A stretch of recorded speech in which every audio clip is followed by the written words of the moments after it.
আসসালামু আলাইকুম এভরিওয়ান। আজকে আপনাদের নিয়ে যাব আমি ভোরপূর্ণি মেলাতে। তো প্রথমে আমি বুল্লা বাজারে সুতার নদীর উপরে বাঁশের সেতু পার হয়ে আমরা তিনজন চলে গেলাম। আমার সাথে ছিল বাইগনা শুক্কর, ছোট ভাই জাকারিয়া। তারপর টমটম ভাড়া করলাম। টমটম ভাড়া ছিল জনপ্রতি 20 টাকা করে। আমরা তিনজন টমটমে উঠে গেলাম।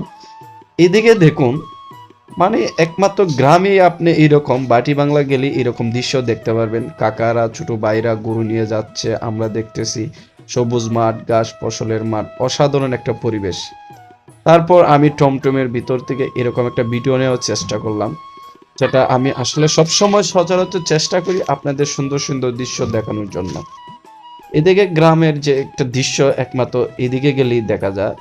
আমরা প্রায় চলেই আসছি বরপূর্ণি মেলার কাছাকাছি। এদিক থেকে অনেক শব্দ শুনতে পাচ্ছি মেলার ভিতরে, নাগরদোলা, বাঁশির শব্দ, ডুলের শব্দ এরকম। এই দেখুন, কবির শাহ মাজারের সামনে চলে আসলাম। এদিক থেকে আমি কয়েকজনকে জিজ্ঞেস করলাম কোন দিকে, তারা বললো একদম সামনের দিকে চলে যেতে। তো যাই হোক, আমরা সামনের দিকে চলে আসলাম। বেশি একটা দূরে না। এবার আমরা মেলা যে মাঠে অংশগ্রহণ করছে, যে মাঠে অনুষ্ঠানটা হচ্ছে মেলায়, সেই মাঠে আমরা প্রবেশ করলাম। এদিকে শুক্কুর বলতেছে, মামা দ্রুত চলে আসো, আমাদের রুবেল ভাই এখানে দোকান দিছে। তো যাই হোক, আমি দ্রুত হেঁটে চলে গেলাম, গিয়ে দেখি রুবেল ভাই এখানে দোকান দিছে। রুবেল ভাইয়ের দোকানের জন্য অনেক শুভকামনা রইল। অনেক ভালো ব্যবসা হয়েছে, উনি আমাদের কমলা টমলা খাওয়াইছে। তো যাই হোক, আমি ভাবলাম যেহেতু আমরা মেলা ঘুরতে আসছি, আপনাদের দেখাতে আসছি, আপনাদের ঘুরে মেলাটা দেখাই। এইদিকে ঘুরতেছি ঘুরতেছি, তারপর হঠাৎ করে দেখতে পেলাম এক সাইড দিয়ে নাগরদোলা। ছোটবেলায় এই নাগরদোলাতে প্রচুর উঠছি। বাইকনা শুকুর বলতেছে যে নাগরদোলার ভিডিওটা করো মামা, সবাইকে দেখার সুযোগ করে দাও। আমার ছোট ভাই জাকারিয়াও ছিল। এদিকে দেখুন, আমাদের চিরচেনা সেই নৌকা ছিল নাগরদোলায়, অনেক মানুষ, জমজমাট মানুষ।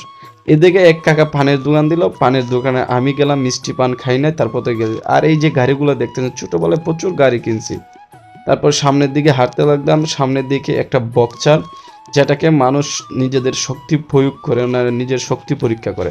তো যাই হোক, আমার বাইকনাকে বললাম যে বাইকনা তুমি শক্তি প্রয়োগ করতে পারো, দেখতে পারো তোমার পাওয়ার। সে পাওয়ার দিয়ে 927 তুলে ফেলে, অনেক শক্তি ছিল বাইকনার। সে আমাকে বলতেছে যে মামা তুমি দিবা নাকি, আমি কই আমি অযথা শক্তি প্রয়োগ করি না।